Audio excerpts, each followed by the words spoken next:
Right, move on. Okay, so that's recording.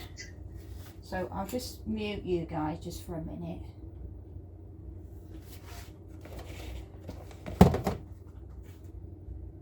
So all I'm going to do is put it onto number 3, and I'm just going to whisk it just so it's sort of evenly alive.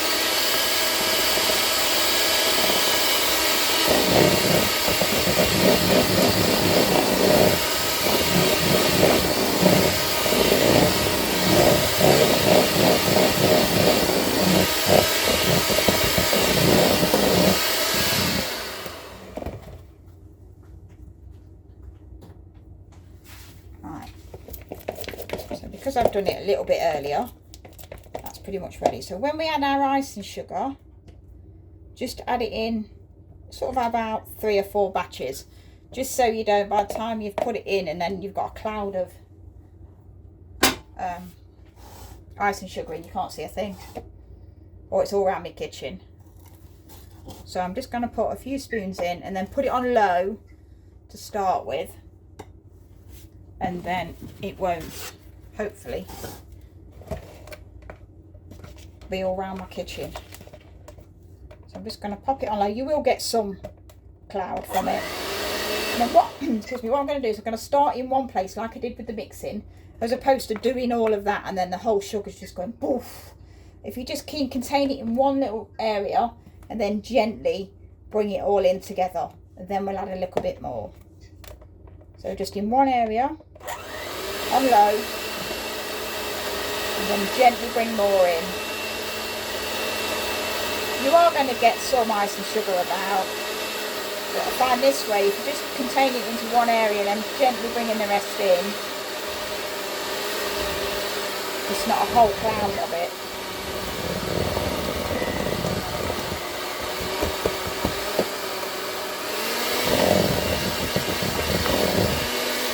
That's the first lot. That wasn't too bad. Can you still see me? Yeah. It's not covered in icing sugar. Let me just add. You're not a natural blonde then, Sam. Sorry? I guess you're not a natural blonde, it's all icing sugar.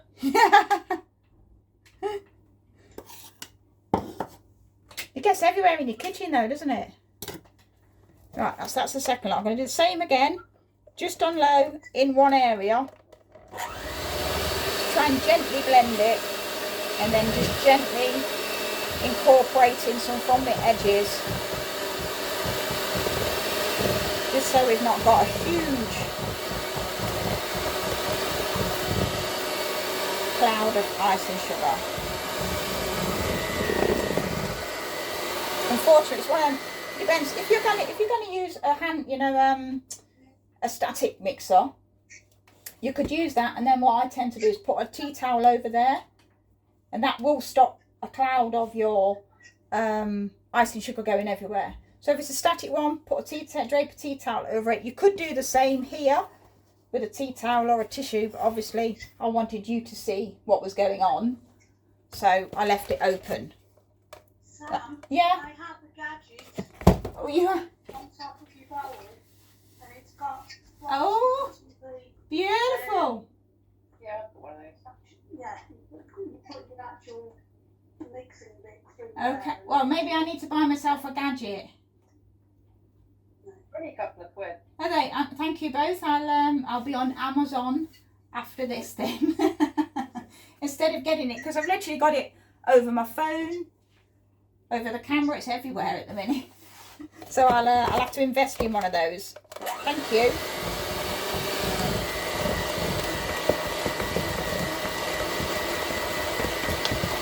The second lot in.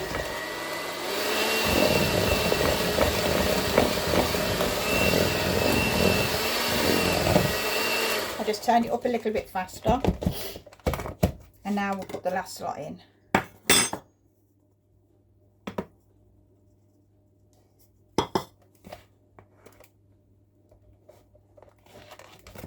Just put it on low again.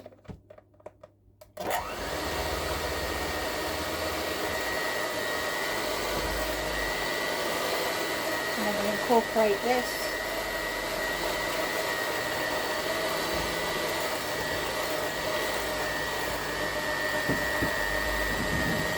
for my vanilla essence.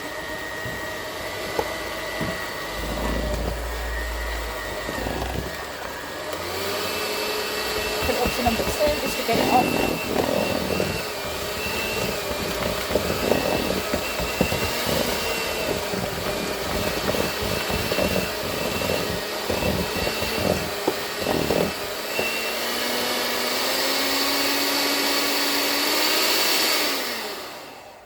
There we go. So that's the icing sugar incorporated. Just take it down from the sides. Why did it go like that for ages? Mine looked like breadcrumbs, and then I had to just keep mixing it for ages before it sort of became smoother. Did I not whip the truck for long enough to start with then? What, it was the breadcrumbs to sort of start with, or? Yeah, until, so even when I'd added all the icing sugar, it's breadcrumbs for a good couple of minutes before it sort of started to smooth out like that. Okay, and was your butter cold or was it sort of room temperature? I'd left it out for about an hour. Yeah, I think sometimes it can depend on how cool, and your kitchen might be cool. I think sometimes the softer the butter is, sometimes it's a bit easier to do because it's easy to blend. Or when you blend your butter, you cream your butter first. Did you cream it enough so it was sort of soft and creamy? I thought so. Okay. And then obviously did you incorporate it a little bit at a time, or? Yeah. 3 bits. Yeah, because otherwise you just end up with it everywhere anyway. I would say it's to do with the butter probably. And when you're adding it, again, it will depend on the butter you use. But is it okay now? Yeah. It just took a bit of time. Yeah. Yeah. No, I would say it's just the amount of time that you're creaming the butter together. So you can see that mine's creamy at this point. So what we're going to do now, just going to add a little bit of, you can either use vanilla, you know, like the vanilla seeds if you want to see the seeds from a fresh pod. I'm just going to add some vanilla extract, teaspoon of that. Again, you could flavour this to what you wanted. You could put orange flavouring in it. It's entirely up to you. It's that versatile.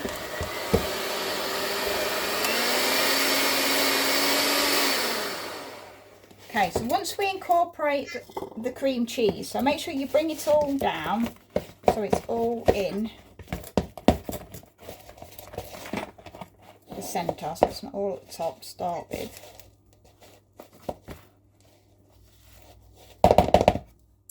And then add your cream cheese.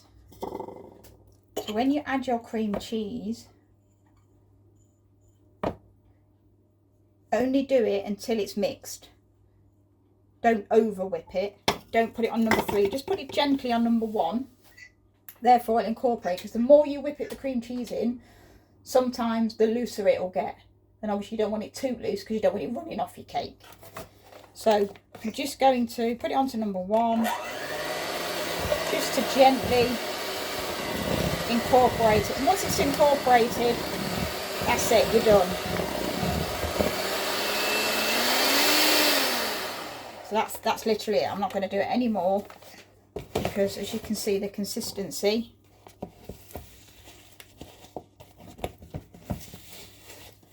it's mixed in.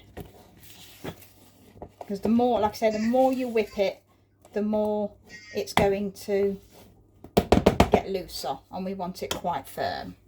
So I'm just going to take these off and scrape them. So that's the frosting done.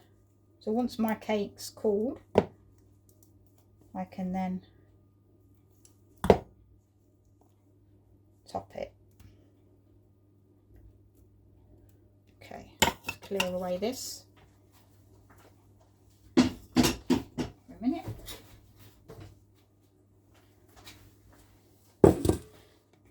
Right. Let me just bring you back for a minute while I'm cleaning up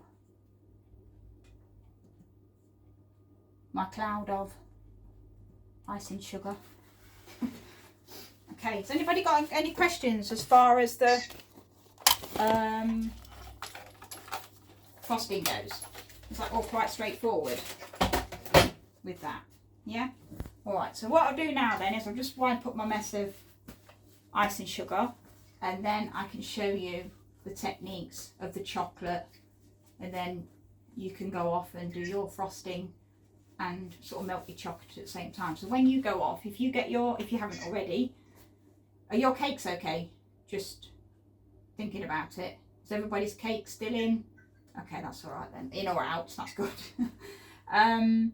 So then you can go away. So if you put your chocolate on first to melt, that can be melting while you're doing your frosting. Okay, then it can be, once it's melted, you can take a little bit out. If you're doing the chocolate runouts, you might not want to do them today. You might do them separately. It's entirely up to you. Melt your chocolate on first, then get onto your frosting, and then when you come back, your frosting will be ready, and your chocolate will be ready to do at least your 2 bubble wrap and your shards. So how much chocolate are we melting? So depending on whether, obviously I'm making 3 different garnishes to show you what to do. So depending on what you want to garnish your cake with, will depend. If you're just going to do the runouts, then you probably only need about 70 odd grams, maybe half a bar of chocolate, dark chocolate. If you want to have a go at all of them, then you're probably going to need about 150 to 200 grams maybe of chocolate. Now that could be 1 chocolate, 2 chocolate, as in dark and milk, or dark milk and white. That's entirely up to you. What I've melted is I've done about 150 dark chocolate, and I've probably done about 100 grams of white chocolate, because I'm showing you all 3. But that's in separate pans. So yes, so you do 1 for your dark chocolate and 1 for your white chocolate. And if you're going to do milk, you don't have to. It's just what you've got going and what you want to do. So you'll have 1 for your dark and 1 for your white if you're going to do the 2. Okay, thank you. All right. Is everybody else okay with that? Yeah, super duper. Right, so I'm just going to just clear up my icing sugar mess, and then I can get my bubble wrap and stuff on the go, and I can show you what to do. So with I'll start with the bubble wrap one. Just switch cameras. Let's just switch you over. Okay, so with the bubble wrap one, you can buy bubble wrap these days as opposed to using what's come in your Amazon order, because you don't know where it's been. So you can buy fresh bubble wrap in different quantities, different sizes. It's quite easily available. eBay, Amazon, most places these days. I think you can even probably get it from the post office and places like that. So we've got, I have got 2 different size bubbles. This one I've just got the bigger bubble. I do have a sort of a baby one as well, which I'll show you because I've already done some in preparation to show you after this what it should look like. So you've got an indication to when you're doing it. So a bit of bubble wrap. Again, I'm not going to use the whole lot. I've just cut it just ready so I can use it. What you don't want to do is you don't want to cut your bubble wrap small and then smear it all over and get in a bit of a mess. If you do it, try and leave yourself a bit of a border so you've got somewhere to pick it up and move it, and you don't get in too much of a mess. So you just need your bubble wrap and a baking tray. And then once you've spread it on here, we'll move it to a baking tray and then we'll chill it. So for this one, we are going to, I've got some bit of milk chocolate left over, and I'm going to use a bit of white. Just switching my pans over, guys. And I've got, I've got some white, dark and milk chocolate just to use up. So I've got some milk chocolate knocking about. Sorry, sir. Yep. I did this week, Mum. Are you actually filming this bit? Yes. Okay, brilliant. Thank you. Right, so we're going to put, I'm going to do all 3 on this one, just to show you. On my one that I've done already in preparation, I've just done the 2. So I've just done white chocolate and dark. So what I'm going to do is, you can see I've melted it and it's just been set for a little bit while we've been waiting, so it's a little bit thicker. So with the white, I'm just, there's no pattern, I'm just gonna drizzle it on like so. White bit, and then I've got some milk chocolate which I'm going to use. Again, I'm just gonna let it just drop where it wants to drop.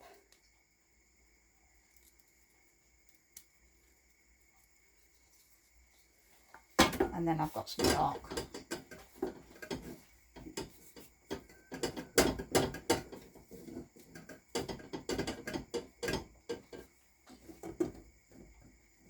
I'm just going to put some dark on. Just going to take a bit out.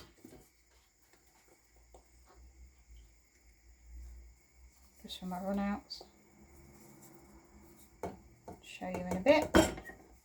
Just going to wipe the base so I don't drip it everywhere.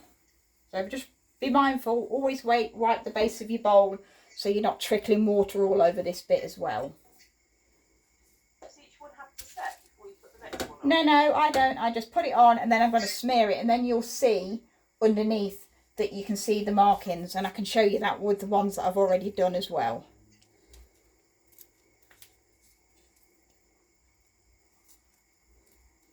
Could you just show us the consistency of the chocolate in the bowl? Yep, there you go. Can you see that? Yeah. So it's melted and just sort of set a little bit more. So I've melted it, turned it off and took it off, left it for about 5 minutes on that one. So with my tool, so you've either got a palette knife like so, or, which is great, but when you're trying to smoothen it out, if you haven't got an edge, it's very difficult to do it.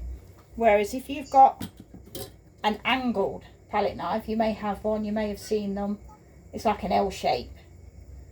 It's a lot easier to do because it goes on and it goes flat like so. So you've not got that arm here in the way. So it makes it easier. And all I'm going to do is just smear this. And always make sure when you do it, you've got the bubble side up and not the flat side. Otherwise you're not going to get the effect of the bubble indentation. So always make sure your bubble wrap is the bubbly side up when you're putting your chocolate on. And then we're just going to smear it on into a patch. You don't need to make huge amounts. Depends how much you're doing. If you're doing the side of a cake, you might obviously want to do more. But for what I'm showing you, we don't need a lot. So you're just smearing it on and pushing it down slightly. And that's it, basically. So if I just turn that round, and then I might be able to show you underneath. Can you see underneath? Sort of. Like so. And then what you're going to do then is you're going to fridge this until it's set. So I'm just going to pop that on my tray.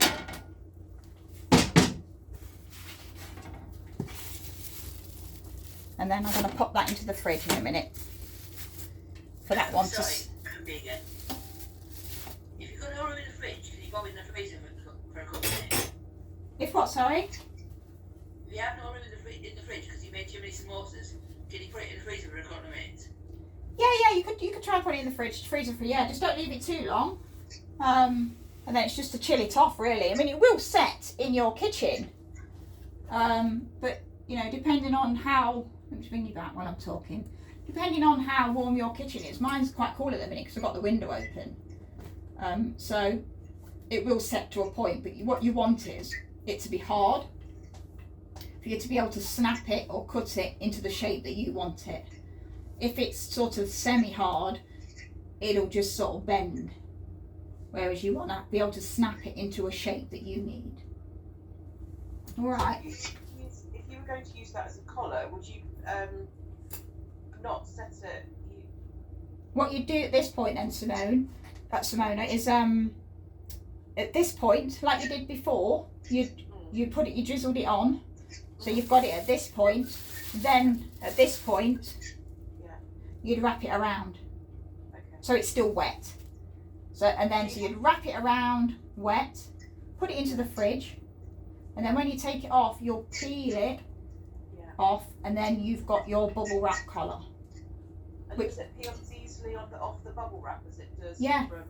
Yeah, so what I'll do in a minute, once I've done the other two decors, I've got some already prepared, a bit like Blue Peter. I've got some already prepared to show you what it looks like before you go away, so you've got an idea. And you'd have to put the frosting all the way around for it to stick to. Yeah. Yeah. Right, sounds good. I had a thought about the bubble wrap that you said about having clean bubble. Yeah. What about using one of the envelopes that have got bubble wrap inside? An A4 envelope. Yeah, you could do. I mean, I don't know how easy it is to get it off of the envelope, but it might be just sealed around the edges. Okay. So yeah, so if you've got one of them, then yes. So I was just thinking. Yeah. Yeah, absolutely. Right then, so I'll now do the rolled chocolate everywhere at the minute. The rolled chocolate shards and show you what that one looks like. And then we'll move on to the chocolate runouts. So again, very similar to what we've just done. Let me switch camera. And then, okay. So very similar to what, excuse me, what we've just done. But this time we're spreading it on, but we're actually going to roll it. So it's in a tube. Okay, so the effect that will be then, when it's set in the fridge and you unroll it, it breaks off in 2 shards. So exactly the same. Again, you can do one colour chocolate, all the chocolates. It's entirely up to you what you want to do. I'm just going to use what I've got. So again, I've got some white chocolate, which is sort of setting. It's getting a bit thicker now. Again, you can do whatever pattern you want. You could go across zigzagged. I'm just letting it free fall.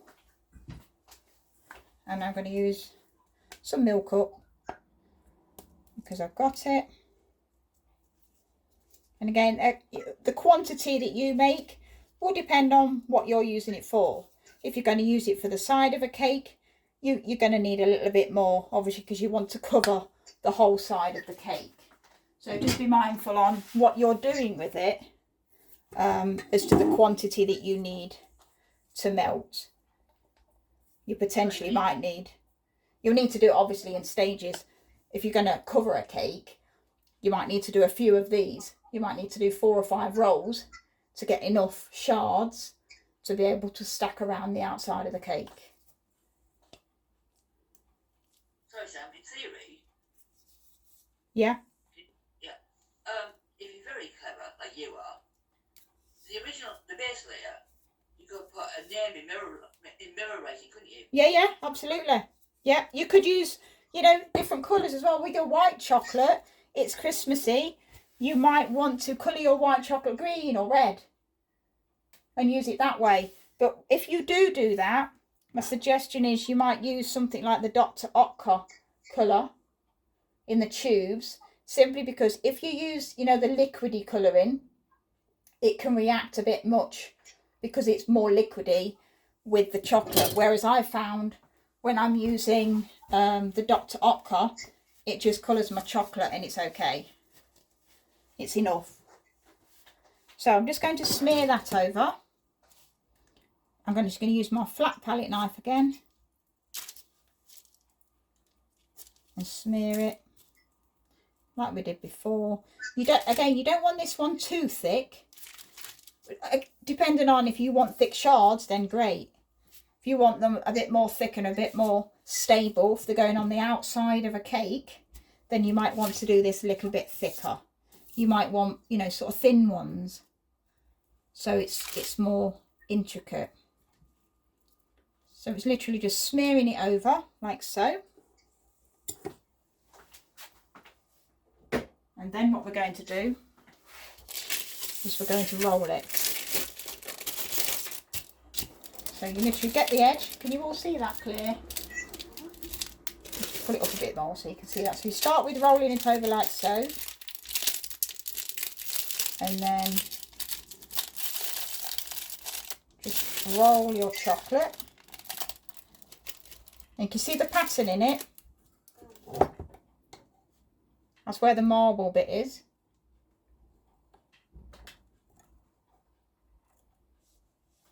So we're just going to roll all of that. And then, again, we'll pop that into the fridge to set, like so. So just pop the whole roll in the fridge and then we'll unroll it. So let me just bring you back a minute. Has anybody got any questions about those two so far? No, thanks. No? Okay. Right then, last but not least, let's do a bit of runouts. So piping bags. So from my greaseproof piping bag, these are what they look like when they're prepared. I'll show you how to do them if you don't know how to do them. So from a square piece of paper, so if you've got a square, and then you can fold it over and get as many triangles out as you can, depending on the size that you want to do. Will depend on how big your piping bag wants to be. You don't want a huge piping bag and like a small amount of chocolate, because you'll be there all day. So if you've cut a square off, make a triangle, you'll get 2 out of that, and then it'll be quite big. Then fold it again, so you've got, I'll just show you with the other camera, the size that I'm going to use, which are big enough. So if you've got a triangle this size, that will give you a piping bag roughly this size, which is manageable. All right, what you don't want is a square piece of greaseproof, folded it in half, and it's twice that size. And then you're only going to put a dessert spoon of chocolate in. You've got more bag than you have chocolate. All right, so that is pretty much the size that you need. So from that triangle, if you have the main point towards you, it's easier to work with. And then basically we're going to take one corner to here and this corner to here. All right, so this corner here on the right hand side, left or right, doesn't make no difference. I'm right handed, so I'll go from the right, lift it up and then curl it under, and this point goes to this point, so all your points go together. So put your point together, pick both pieces up like so, and hold that like that, and then you've got this part here. So this corner we're going to wrap around and bring it underneath to this point. So it's literally hold these 2 points together, take this one, and we're wrapping it around underneath till you get to the bunch of points there. So it's underneath, and then just push, sort of push and pull all your points, and then the point of your bag begins more pointy. So you're just sort of pushing and pulling these together. Keep holding them all, and then from the outside you fold it over and fold it again. That will then hold it all together, and that's your greaseproof piping bag. And I find these a lot easier to pipe with when you're using chocolate than I do bags. Bags are fine, but these are a bit more stable, so it's a bit easier to manage. All right, so from that point, again, as opposed to trying to hold your bag, hold your chocolate and pour it in, if you use a mug, it stabilizes it for you, or cup, or whatever it is. And then with your chocolate that is cold in my kitchen now, it's starting to set. I'm just going to warm it up a little bit because it's just going a bit too far now. I've tried to leave the window open to cool up everything down. So I'm just going to melt that a little bit, ladies, just so I can show you, because it's got too cold now. So what I'm going to do is I'm just going to get, while that's just warming up, I'm just going to get some bits out of the fridge. and then I can show you what they're meant to look like. The ones that we've done so far.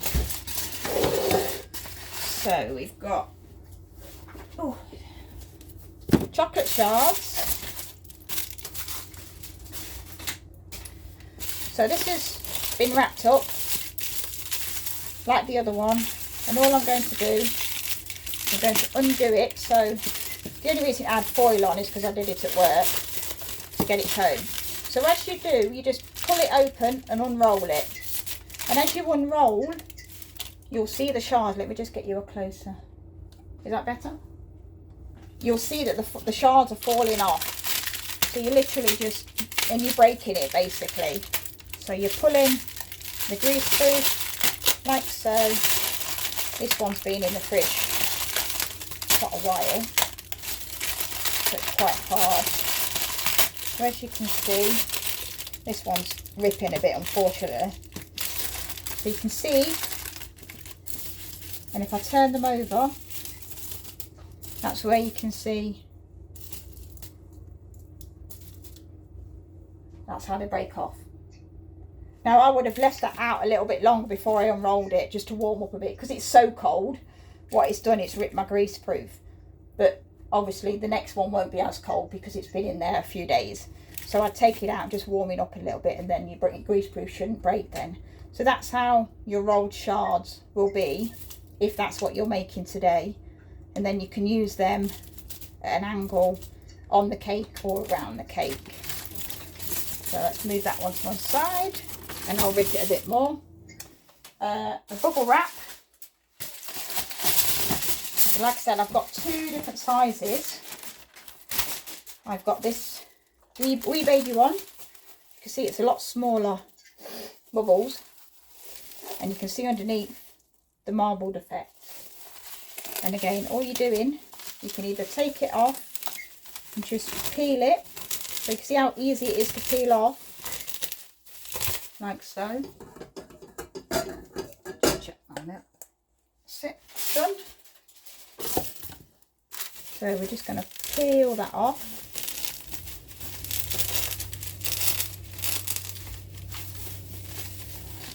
And then you can see the effect of the bubble. Can you see the indentations? And then at this point then you can break it to what size you want. Now it might be a good suggestion to, and these will keep in an airtight container. So once you've made it and you've broke it, put it in an airtight container in the fridge, and it'll last for a good week or two. It's chocolate. Okay, and then when you do it, if you just break it, but break it into larger pieces, because then if you want smaller pieces, you can go smaller. If you break them all into small pieces, you can't go bigger. So if you just break them off into larger pieces, then you can decide, oh actually I want smaller ones, then you can break them on again. So that's the smaller bubble wrap. Just move that to one side, then I can show you the bigger one. And then the one that we've just done, the demo of the one we've just done. Okay, so underneath you can see the pattern, and again we'll just peel that off like so. Obviously with the bigger one you'll see the indentations more because they've got bigger bubbles, but the small ones are quite nice if you're doing sort of individual sort of muffins, or, and then you can see from there the indentations. Obviously they're a little bit bigger, so if you just, again, just break them off into bigger pieces, and then you can decide, when I do my cake, I'll decide the size that I want to make with those. And that's those. Move these out of the way. It's like a chocolate factory in here. Right, back to the piping. Do you mind just muting? There's a bit of background noise. I'm not doing anything aside. I've got no noise. Alright. Oh. I can mute, but there's absolutely nothing. Okay, cheers. It was the only one he wasn't muted, so I thought it must be you. So I'm using the cup, makes it easier to get your chocolate into your bag, like so. We can't see because you're off the camera with the Sorry. Just make sure. Is that okay? So if it's in the cup, it's a lot easier to do, whereas if you're trying to do this and then you've got your bowl and you're trying to scoop in, you get yourself in a bit of a mess. So it's easier to pop it into a cup or a mug like so, and then you can either spoon it in or scrape it in from there, and it's a lot less messy, let's put it that way, and it's, you know, it's a bit easier for you. So at that point then I'm going to take, so when you fill it, don't fill it right up to the top, because if you fill your piping bag right to the top, what's going to happen is you can't seal it, and then it's all going to come out the top and the bottom. So when you do it, make sure that you only do half, 3/4, enough so that you can hold the piping bag closed, and then away from you fold the top like so. You might find a little bit come out, and then fold that edge over. I find it easier to do it towards me.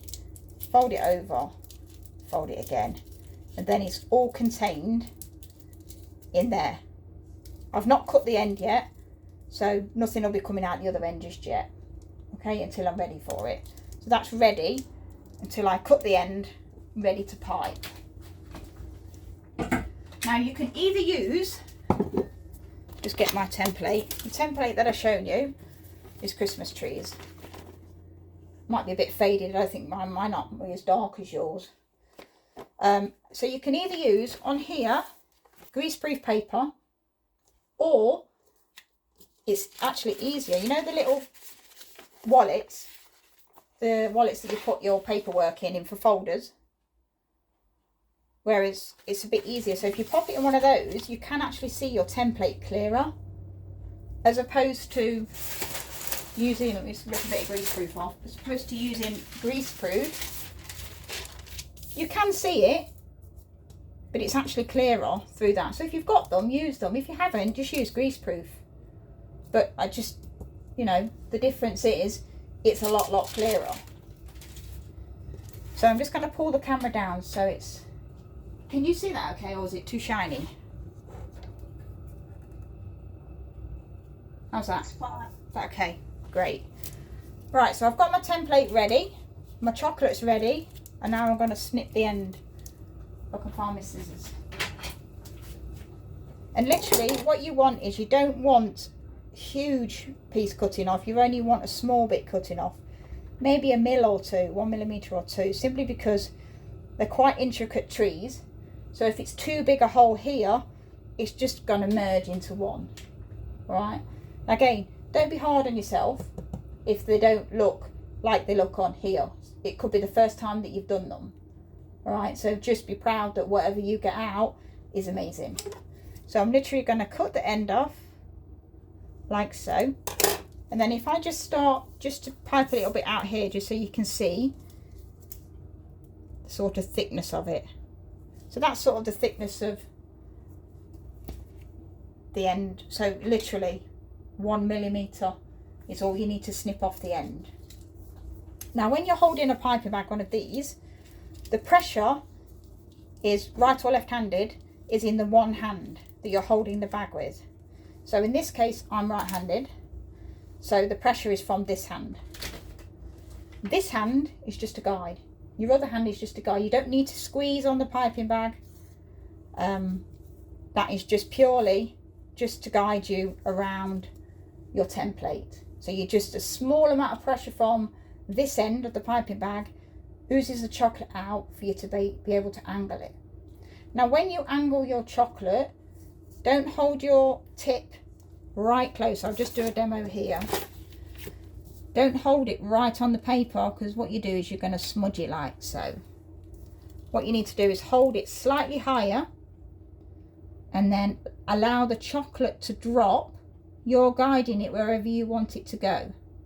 So the chocolate is literally doing the work, and all you're doing is gently easing out the end, and you're guiding it by just the level of the chocolate coming out. So you only want to lift it up about 1 inch, let the chocolate do the work, and you're just guiding it around basically.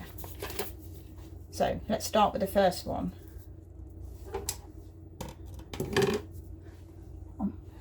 Right, okay, can you all see? Let's go for it, ladies. So I'm going to hold it here and I'm just following it around the template, so probably about 1 inch above. You're off camera. Hold on a minute. Okay.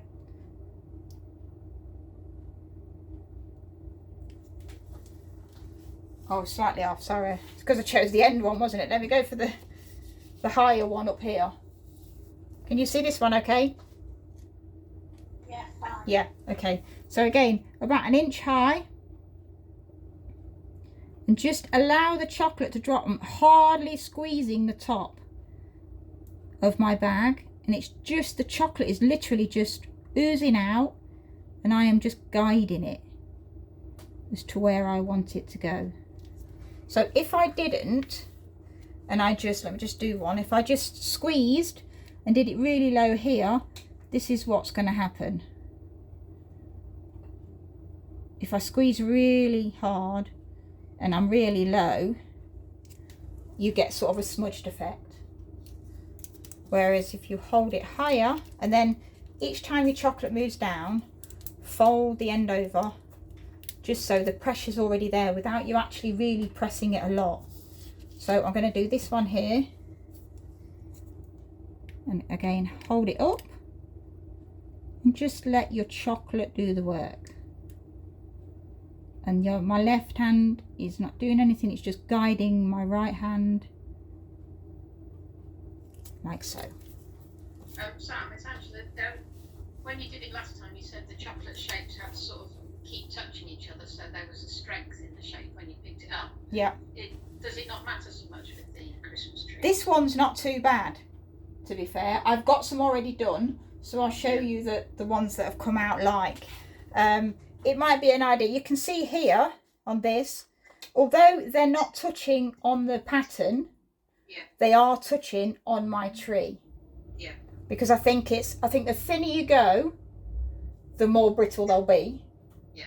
So if you do it like the tree, basically it just gives you an idea of a pattern. So whereas I've done it and it almost looks like a zigzag, and they are pretty much joined. So if I do another one, and that will give it the structure. Whereas if you do it really, really thin and, like you say, have no gap, they will fall a lot more. And you know what chocolate's like? The slightest bit of heat, they'll go droopy. So for this instance, I would say the same as what we do before. It connects. I'll just choose this one here.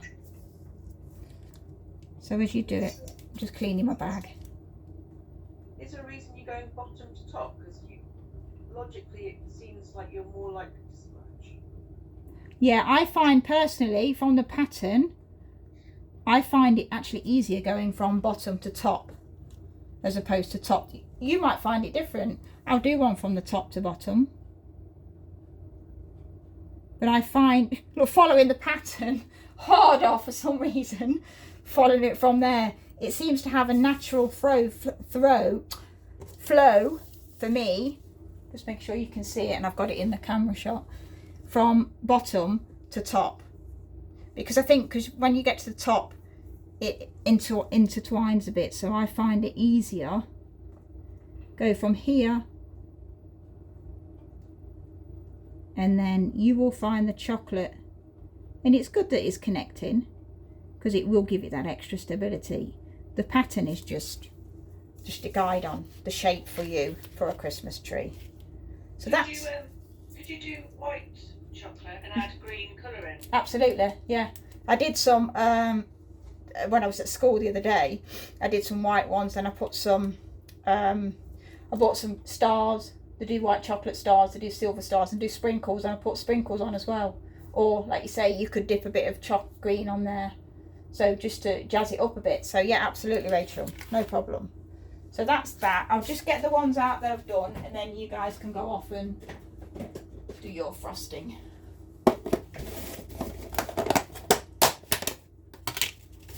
So these ones I did earlier. And I did some white ones, as you can see. So there's a white one. I didn't colour it or anything. And there's one with a little star on. And you can see that they are sort of connected, aren't they, Angela? Which is better. I think it does give it that stability. The template is just a guide on how to do it. But is that all right, everybody? Let me just bring you back to me. And I'm just going to stop my recording.